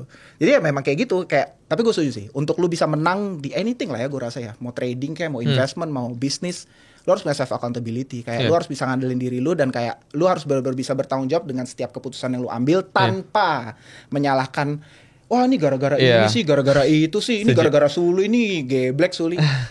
Come on man gitu. Ya, setuju. ya gak tau ya, gue udah kayak buang mentalitas itu dari jauh banget sih. Jadi kayak gue udah gak relate gitu loh dengan orang-orang seperti itu. Jadi kayak ya misal orang lost nih, terusnya kayak nyalinnya atau enggak, sorry ya. Misal kita buat case ya. Ada broker nge-scam, terusnya dia nyalain brokernya, salah. Ya, dia harusnya nyalain diri sendiri ya. Oh ini gue kenapa malah mirip broker itu. Jadi harus di self blame sih, harus betul. take apa ya, responsibility atas semua tanggung jawab yang kita ambilin. Because gue setuju kalau lu take responsibility, learning curve lu naik. Karena kalau ketika lu blame others, learning curve lu langsung stuck. Menurut gue ya. Setuju. Lu langsung learning curve lu langsung there flat gitu. Ya silakan aja salahin orang lain aja terus gitu. Tapi ya jangan kaget kalau 1 2 3 4 5 tahun hidup lu flat stuck. Setuju. Karena lu nggak belajar. Karena menurut gue itu kayak apa ya? Gue consider, gue bisa bilang kayak gini. Ya bini gue juga tahu lah. Ketika gue hancur karena COVID, di situ learning curve gue paling cepet. Ketika gue reset everything, gue inget banget gue nggak bisa beli susu, gue marah besar, tapi ya ke diri gue, bukan ke market ya. Gue marah besar ke diri gue, itu learning curve gue paling cepet. Gitu, cepet banget kayak gue consider, gak tau ya, gue bisa bilang kayak bini gue pun mengakui kayak gue orang yang berbeda dari 4-5 tahun lalu udah beda banget. Gitu. Tapi memang ya itu tipping pointnya tuh itu. Ya kan, tapi gila men, gue suka sama lu. Terus gini deh bro, untuk close ada nggak kayak some like closing financial advice or anything alpha lu mau share teman-teman? Tapi habis ini gue mau main bullish berry sama lu. Boleh kan? Iya. Oke. Ya, the alpha is there's no alpha ya. Oke. Jadi nggak ada holy grail, nggak ada satu rumus yang bisa kita coba terus ini kita bisa jadi successful dengan satu terapan rumus ini. Jadi the alpha is there's no alpha in the market. Work hard aja. Work hard long enough, stay in the market, baru lu akan ngerti sendiri what works for you ya. Oke, nice. Bro, terakhir. Gila, gue happy banget ngobrol sama lu. Kita main bullish versus bearish ya. So gue akan, biasa lah, lu udah ngerti pasti gue sebut satu ticker, lu tinggal sebut lu bullish or bearish. Ya. It can be anything, dan tentu guys ini bukan financial advice ya. Ini crypto semua by the way. Polkadot bearish. Ton bearish. Shiba Inu bearish. Anjir semua. Chainlink bearish juga. Sui. Oh, bullish lah. Sui bullish. Avalanche bearish. Oke. PP OTW bullish. Di saat bullish. Ethereum rally, OTW bullish. I see. Ekosistem saya. Ya currently ya, fair enough. Oke. Cardano bearish. Tron bearish. bearish. Gila, Cardano gue gak ngerti kenapa dia masih bisa top. Hyperliquid. Oh, bullish pasti. Solana? Netral sih. Apa ya jawabannya ya kalau netral Gak ya? ada, bullish bearish. For now bearish. For now. For now. Iya. Oke. For now bearish ya. Iya. Any specific reason mungkin? Penasaran aja gue. Karena if we compare Sol to other altcoins, actually Sol winning sih. Cuma if we compare Sol to BTC and other like that masih kalah. Downtrending ya. Iya. Oke. BNB? Waduh, ini nggak boleh netral ya Jupe. Gak boleh netral. Oke lah, bullish lah karena ada infrastrukturnya, ada happening, ada lah. Oke. Oke. XRP? Bearish. Ethereum? Bullish lah sekarang. Sekarang bullish. Oke. Sekarang bangke. Oke. Lu lagi own juga ya? Iya. Target berapa bro? Anjir. Boleh tau gak? 6.000 lah cycle ini. Serius? Lu Iya. bakal hold sampai 6.000 ya? Tergantung. Ada Enggak, adjustment tergantung. lah ya? Tergantung. Tergantung Tapi market lah ya? target price gitu. Oh, lu Iya. punya personal target pas bakal Iya. break previous all time high. Ya, maksudnya jadi acuan segitu lah ya. Cuma Let's go. apakah memungkinkan kalau aku exit di bawah 6.000 bisa? Oh, iya. Jadi aku bakalan Jadi- trend follow. Cuma kalau tanya angka segitu. Oh, oke. Oke. Bitcoin? Bullish. Bullish. Ada specific target price nggak untuk Bitcoin? Di Kalau gua boleh atas 180.000. Di atas 180.000. Ya, jadi orang bilang 120.000 kan target price banyak orang di Twitter dan 160.000. sebagainya. 120. Orang Oh, kan iya, iya, sekarang 120 kan 120.000. target price-nya. In my opinion terlalu pendek. Orang yang bilang 120 terlalu pendek. Jadi I aim for 180 plus. Iya. Oke. Any reason kenapa angka tersebut yang keluar? Apa kalau pakai Fibonacci golden ratio-nya atau? Karena ngikutin global liquidity aja sih. I That's simple. see. I Ya, see. sama ngikutin dari price gold-nya. Gold ada potensi rally, jadi gold dan Bitcoin ada potensi correlation plus 1. Eventually 180 dapat ya. Oke, I see. Nice. Oke, guys, gila. Ini kayak udah 1,5 jam kira-kira kita ngobrol, tapi seru banget. Suli, thank you banget udah join, man. Ya, Thank you thank banget you. udah datang. Udah Guys, gue remind sama kalian, nggak ada ya di sini yang kita sebutin financial advice. Ini gue pure ngulik apa yang isi otak Suli, sama sekali bukan nasihat or anything. Yang bagus kalian terima dengan baik silahkan. Tapi kalau ada yang kalian nggak setuju ya silahkan, nggak ada masalah. Iya. Gue juga, ya emang begitulah Iya. ya. Oke, thank you Suli and teman-teman, kita sampai sini. See you on next episode. Bye bye.